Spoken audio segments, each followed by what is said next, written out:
welcome to the show, Echo. It's nice to have you on today. Hello, it's nice to be on. Very, very, very excited to talk to you today because I've been, reading all about it online, and you're quite a superstar, to tell you the truth. Oh, really? Am I? Yeah. Tell me everything. You tell me. That's where we start the show. Let's dig in deep. Hip hop artist from Israel. So where are you right now? Right now, I'm in Tel Aviv, where I live at my home. Okay, and with your dog? No, this is the neighbor's dog. Oh, okay. They're very close to each other. So let's talk about your life. How did it all start? When was the first time that you realized you could do something, to do with music? Well, I think when I was about 19, I came back from a long trip in India. I was there for like 6 months, and I came back to Israel, and a friend invited me to a jam, just a jam session. And I think that was the first time I felt that this is what I wanted to do with my adult life. And how old were you there? 19. Right. So yeah. it was like with as you was 19 or you turned 19 that you realized that, you could do something professionally. When did it start as a child? Did you start talking gibberish in Hebrew and someone said, hey, that's quite cool, you could do a rap or something? I wasn't a singer at all. I had a very weird voice. I always had a cold, and nobody thought I'd be a singer. I was a dancer, and I just loved music, and I could always feel it in my body.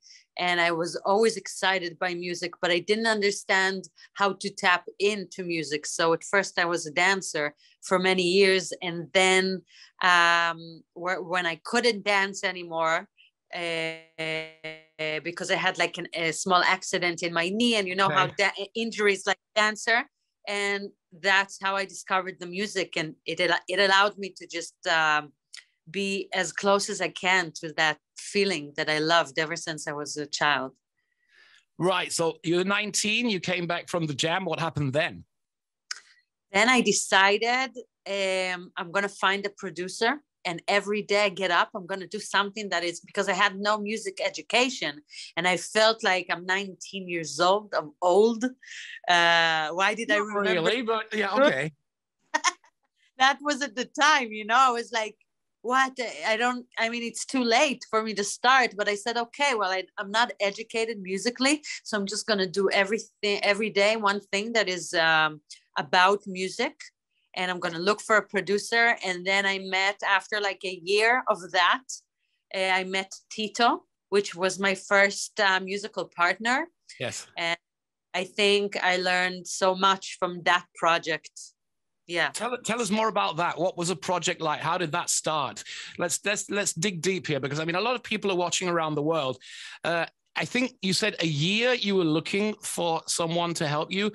What was going through your mind in that year? Was it like, I'll never find anyone, I'm going to work somewhere else, I'm going to work at the tax office or go to the police or be a swimmer? I don't know. So what happened in that year? No, I'm super persistent, and I'm very stubborn. And I think before like any musical gift I may or may not have, my biggest gift is that I'm persistent.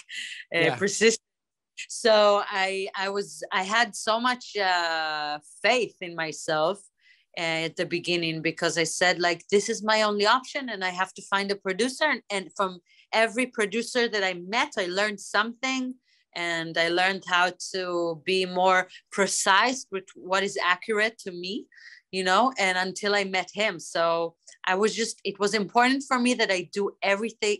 I said to myself, every day that you do something that is related to music, like write a song, yes, even think of a melody, I found it to be like productive. And that was what's going through my mind. I just said yes to everything. I lied to everybody. I said I'm a singer, and I just made this reality come true. Like everybody that asked me, I said, yes, I'm a singer, I'm working. And until that came true, Yeah. Okay. Then you met Tito. So that was the first time that you thought this could be professional. Well, yeah, for that time, I guess it was very professional, because but it was like looking back, you see things differently. And at that time, I felt this is good. He's a really good producer, and we produced this thing together, but I wasn't even aware that this is what I'm doing, that I'm actually producing. It wasn't like, I wasn't in the business long enough to understand that this is what I'm doing. So we just learned everything about the structure of how to work in a studio and how to book our own shows. And everything was rolling really fast with this project. We said we knew we wanted to do something that musically is more like a rave.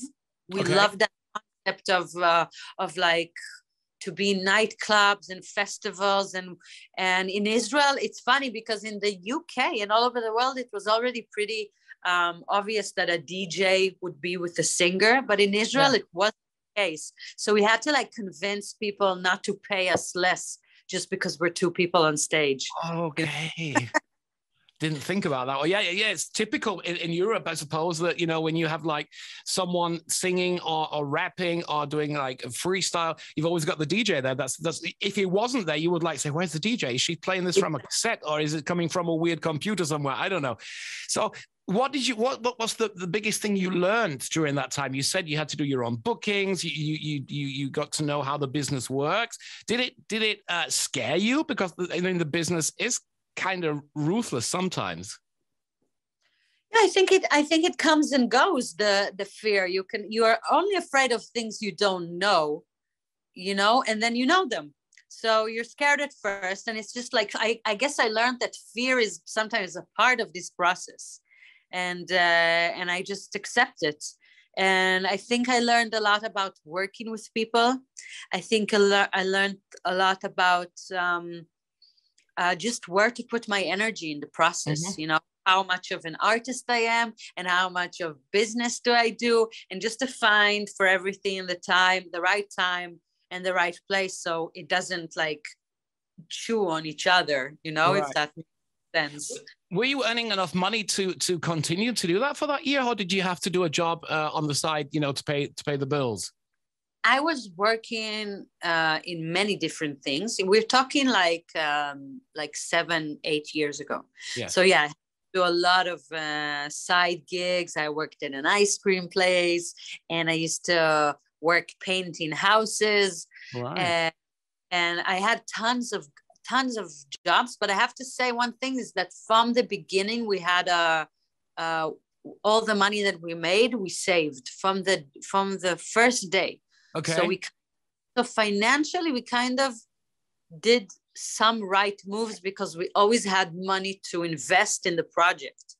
And that is something that I don't know how it created, like we couldn't make a living out of it, but we could always support the project. So that was a decision, Yeah. That. What is it? What in retrospect now, was it a good year or was it not a good year? We had this project for almost 6 years. Okay. So it was a long run, and it was a beautiful run. And since we started performing, a month after our first show, we already went to Hungary for our first festival. And many months of the year, we would go and travel. We were in China like 3 times. We were in Russia. We were in like Eastern Europe many times. So we were touring a lot, and towards the end it became tough because touring when you're not professional enough can be really hardcore, even when you are professional. Yes. But it was just the most beautiful school. Again, a lot of like ups and downs, but beautiful. So what was it like to tour? Is it the first time like you left Israel and you were going to see the big wide world? What was that like for you, leaving home and going to places like Hungary or going to China? It's beautiful in Israel, and then you go to a place like China and that's like, oh God, that's so far away. I think I know what it'd be like, but I've never been to China, but it's probably totally different. The first time you were there, you probably thought, where am I right now? Well, I tell you what, from one end, it is totally different. And when you're there, you're like, okay, there are so many layers of cultural aspects I don't understand, and I'm sure they exist. And on the other, when we went to perform in front of a young crowd in a nightclub, I felt like we're so much similar. We're all of the world is connected more than we know. More because we're like told that we're different from different cultures, but then when you see the young people and you say, this is like they look like my friends in a way. I think music and parties and festivals and things like that does connect people. I mean, everyone, I think, in their life, maybe not in North Korea, but has been to a beautiful club where everyone's just having fun. And it doesn't matter if the guy next to you is Chinese or is Hungarian or is from Israel or is from the UK. And I think they're the nicest parties. When I did Tomorrowland, that was when the DJ, I think it was Armin van Buren, said, put your flags up. And you turn around, there's like 80,000 different flags. And I'm like thinking, wow, this must be cool. And that must have been cool for you because, you know, they're watching your gig, your set on stage and, you know, cheering you on. That must have been a wild feeling, really. It's wild. You know, I tell you what's wild. First of all, I've been traveling. I mean, my family took me every year to travel the world. Every year we would go somewhere else. So I would know the world is big. And my dad is actually, he's not Israeli. He was born in Brazil and he was raised in England. And he traveled the world, like, so I always had that in my mind, but I never thought I would get to like go to where my grandpa was born, which is in Russia. All right. And he was born near Vladivostok, which is like after Siberia, which is so. That is the farthest point, I think, in the world. When you look at the map, it's like down there. When you get down there, it's still a bit further down there. And it's right on, yeah, I know, but it's a very nice place. Never been, but I've seen some videos of Vladivostok. I mean, that's the place I would like to go. It's a beautiful place and it's the nicest people. And it was really such good memories I have from there. And I mean, that was phenomenal. I never thought I would get to go there. And like, you know, or for example, Czech Republic, we used to go many times and we had already a crowd. So to develop that kind of relationship with a crowd outside your own country, like that is amazing feling. Well, what were the downsides? I mean, you know, at the end of the 6-year run, you said it was getting hard. What was the worst part of it for you? Honestly, I think the financial side, because, you know, we were so excited and we were so young. So we just said yes to everything. So we could say like, yeah, sure, let's play in your festival. And then our room was like a closet without beds. Okay. So we were just so young and we just like the music was like, let's do everything for the music, you know. It's like such a spirit and it's beautiful that you do these kind of mistakes only when you're that young. And also great memories, but it made us so tired. And we would come back to Israel and our life was like a mess in Israel, but then we would go and tour in front of like 10,000 people. It was like the difference between the two realities was too much.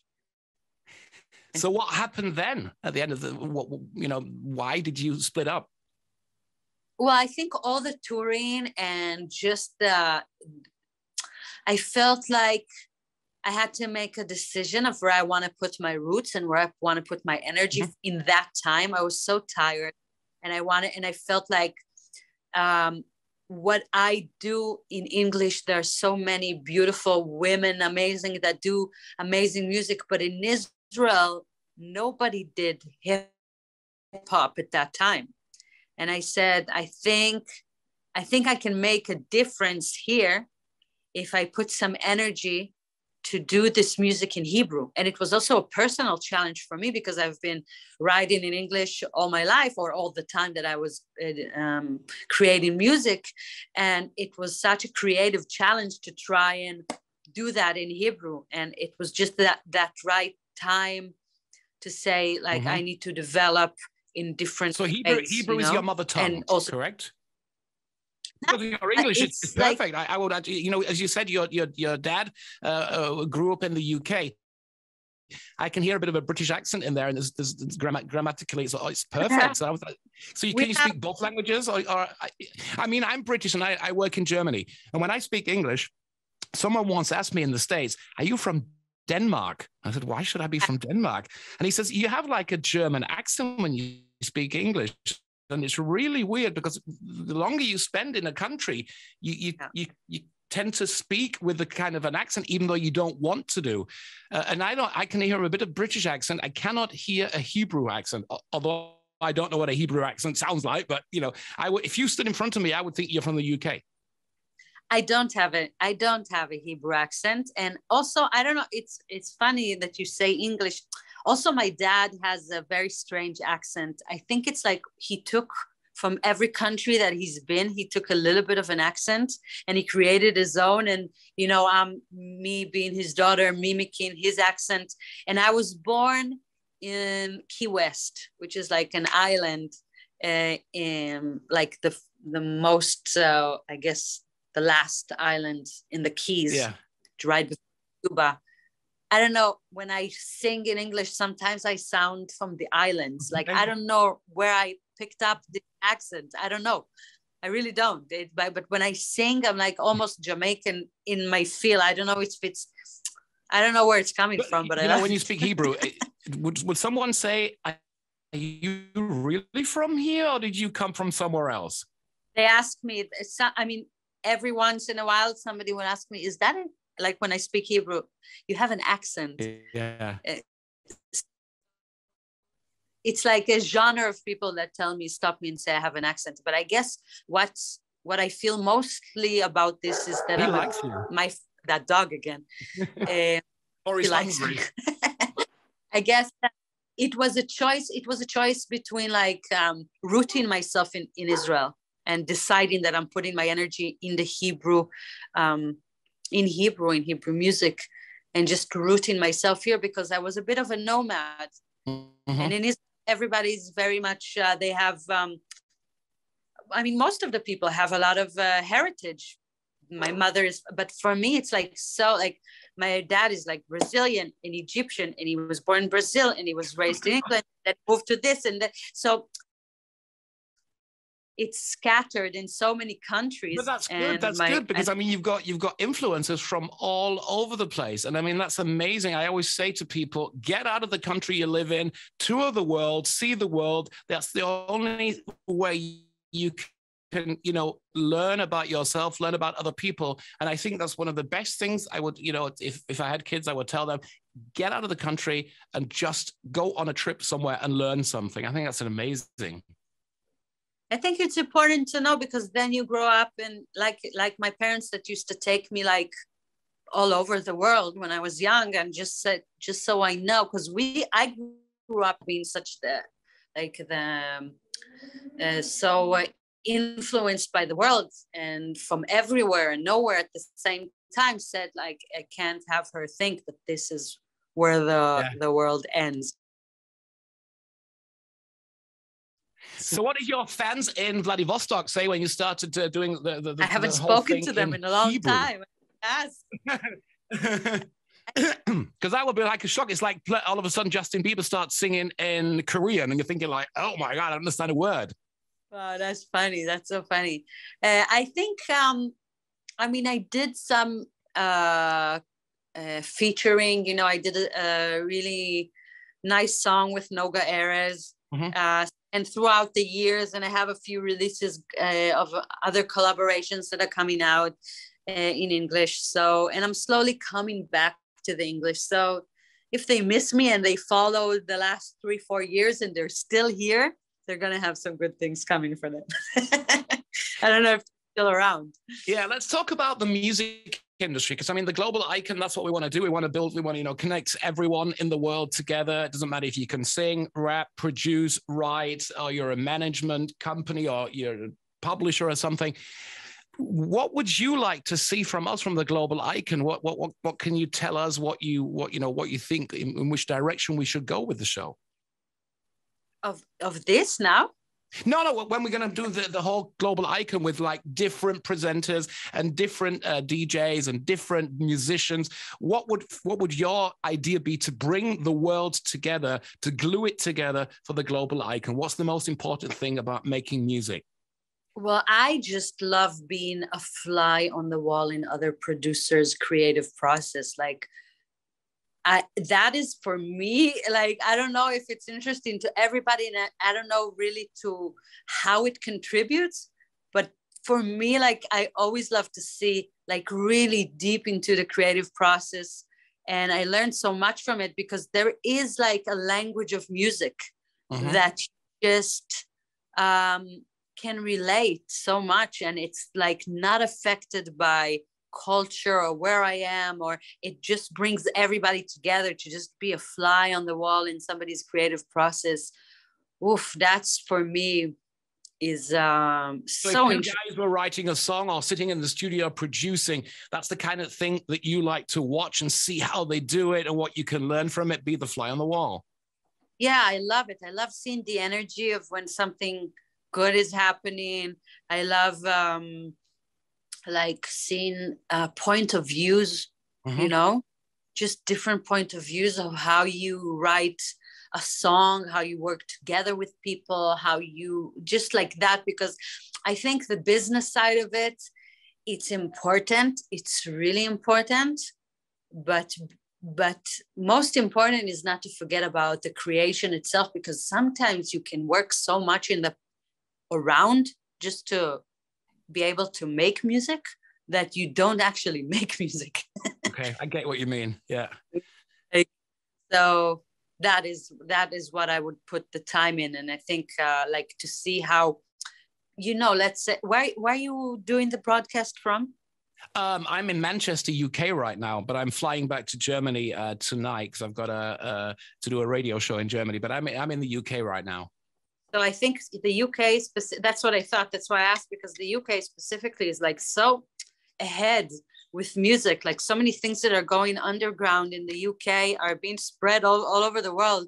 And I know that I get them like sometimes a few months later or a few years even. Yeah. And I'm influenced whether I want or not from what's happening musically there. So I'm like fascinated with what's going in the underground of every country. And like that's Manchester is a really weird but cool place. If you go to a club and you're not going to one of those clubs where like tourists go, you go to a proper club. Yeah, it's very, very different. You're standing there like thinking, what the hell is that DJ playing? And you're trying to think about it. Is it house? Is it techno? Is it drum and bass? And it's everything but nothing.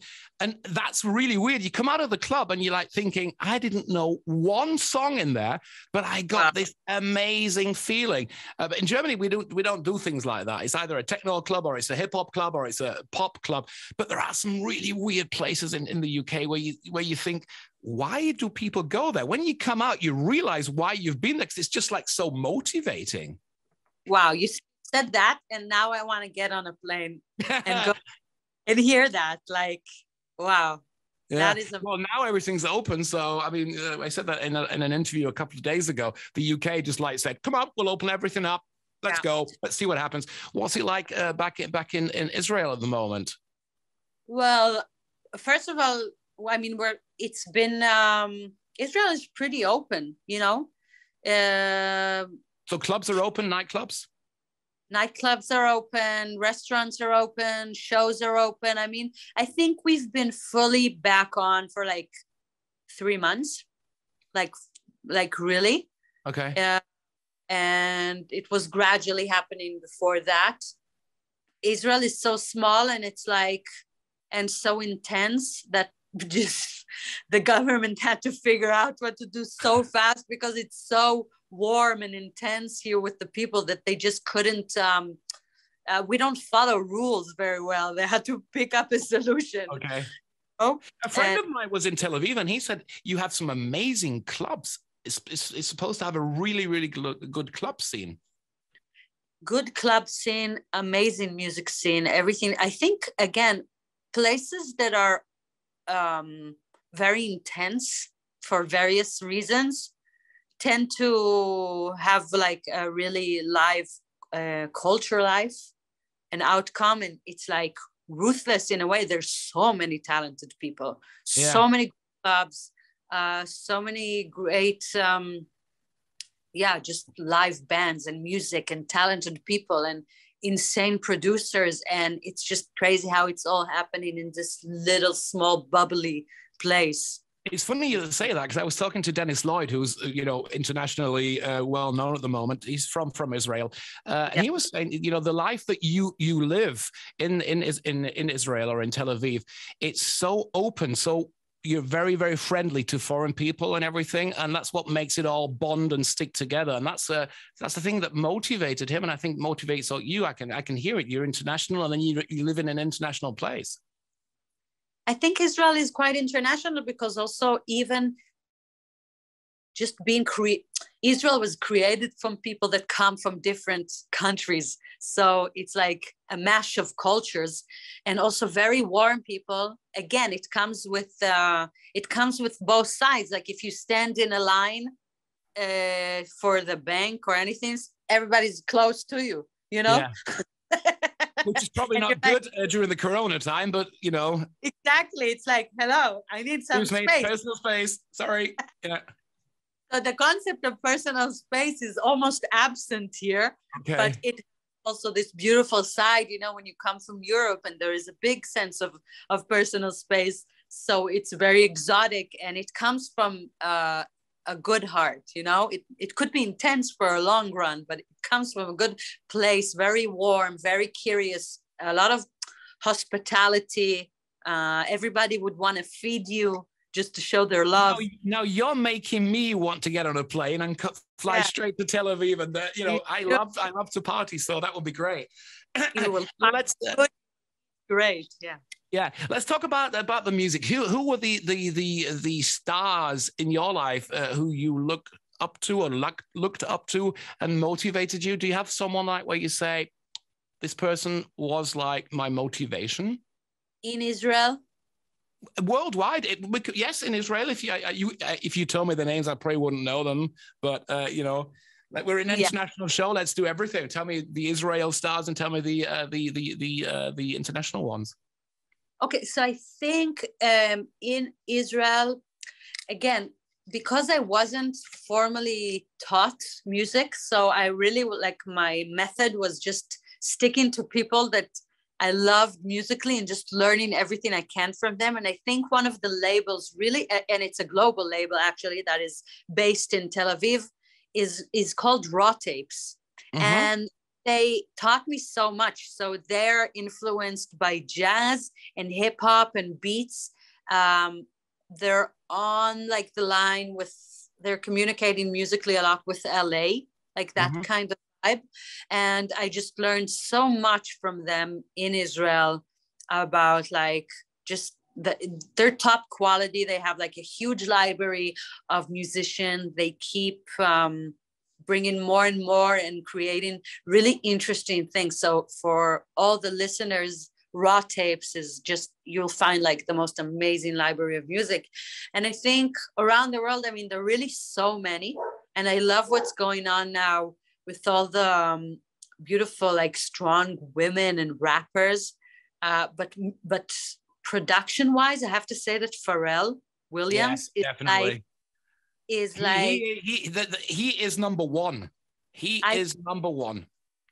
That's what I think. And, you know, I obviously don't know him, but it feels like he's doing something right about keeping himself fresh. And also I love how some years you don't hear about him. You have no idea what he's doing. And then he pops up with so fresh. Yeah. And that is like a healthy creative process, it feels like. And he's just like, I think he's like the god, and then all the rest. Okay. And which artists do you listen to quite a lot to listen, see what they're doing? Who would you compare yourself with? Who would I compare myself? Well, I love like Kelly 47. I think she's she has such swag, and I just love her. And Not so, a Little Sims also. So Okay. I listen to them quite a lot, rap wise. I think a lot of inspiration. But I have to honestly say that when I listen to music, because I make music all the time, then I listen to really old music. And I listen, like, if I want to just enjoy and something that doesn't make my mind like inspired and think, then I listen to like bossa nova and Oh, Spanish really? jazz and like really old tunes. I thought you was going to say something like Wu-Tang Clan or De La Soul or something like that, and now we're in the rumba bossa nova corner. That's really different. So strange, but maybe it's like the Brazilian blood in me, but it's like Maybe. makes my brain mute. So it's either that or like native ayahuasca songs, because when you all the time you're in the studio and you hear all these talented people and you hear like you said, De La Soul, The Roots, Wu-Tang Clan, Lauryn Hill, la la la, I can't relax. Like I can't enjoy the music. I'm like too obsessed. I would think. So the music that I when I want to like enjoy and I get what you mean. Yeah, I get what you mean, because if you hear a song, I mean, I produce electro music like EDM and things like that. Every time I hear a song, I don't listen to the song. I listen to the production. I listen to the ideas. And my mom, she always listens here in the UK to Classic FM, which is like the Vienna waltzes. And when I'm doing my show here from the UK and we're playing like, you know, Justin Bieber, Shawn Mendes, we're playing Armin van Buuren or things like that. And I go downstairs to get a coffee and my mom's listening to Classic FM and there's like some really nice music, but I don't think about it. I just listen to it. So I know exactly what you mean.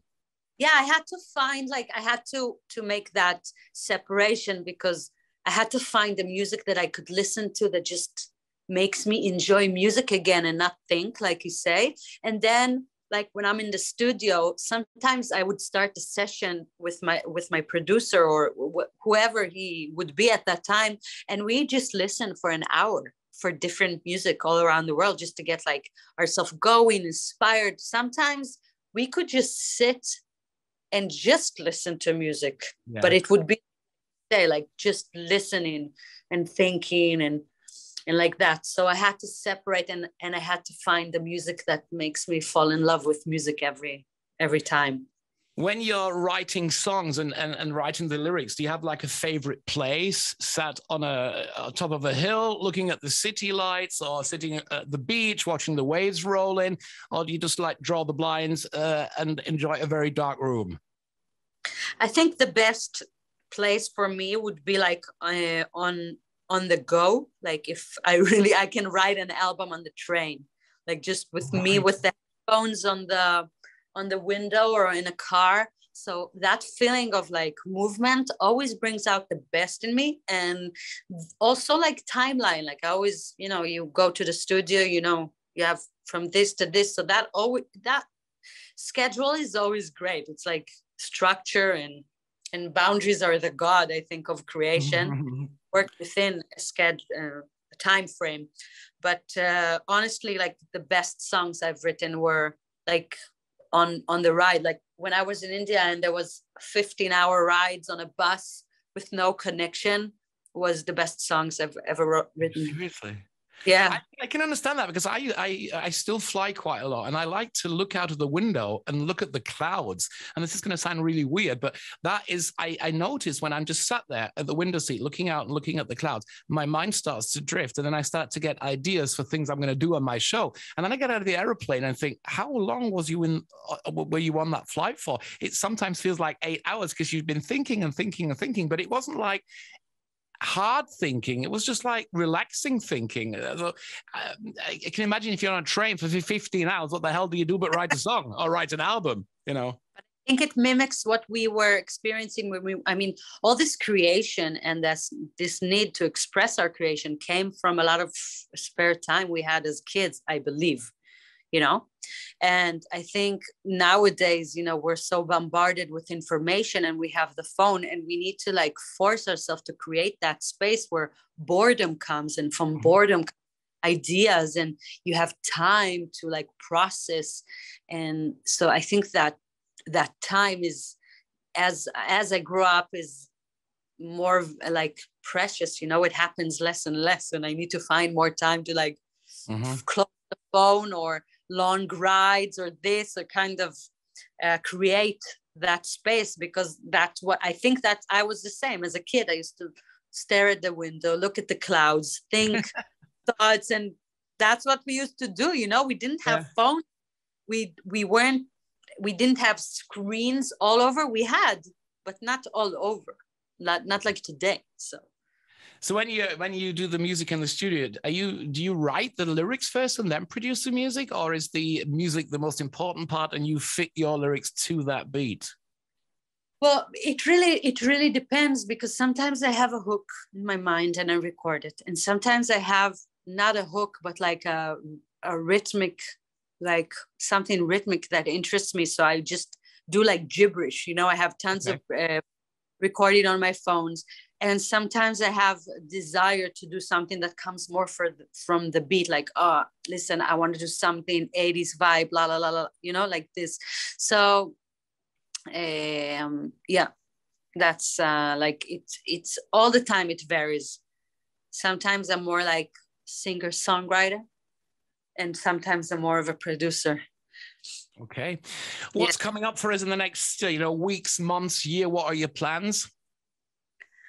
I have, first of all, I'm promoting I just released another Hebrew album in Israel, and I'm happy to say it's been getting like really positive vibes and a lot of feedback. So we're promoting that, and I have tons of shows here.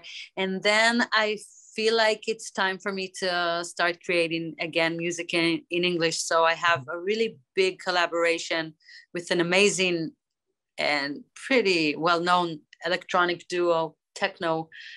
So I have a really nice featuring coming out with them in the next few months, and working on my own English materials and that. So I really hope to come visit and tour and perform next year. Like, I hope definitely. We would really like that. I know it's an on the spot question. Would you like to do a bit of freestyle so we can listen to you today? Would you like? Okay, sure. Oh, that would be great. I mean, let's do it. Okay.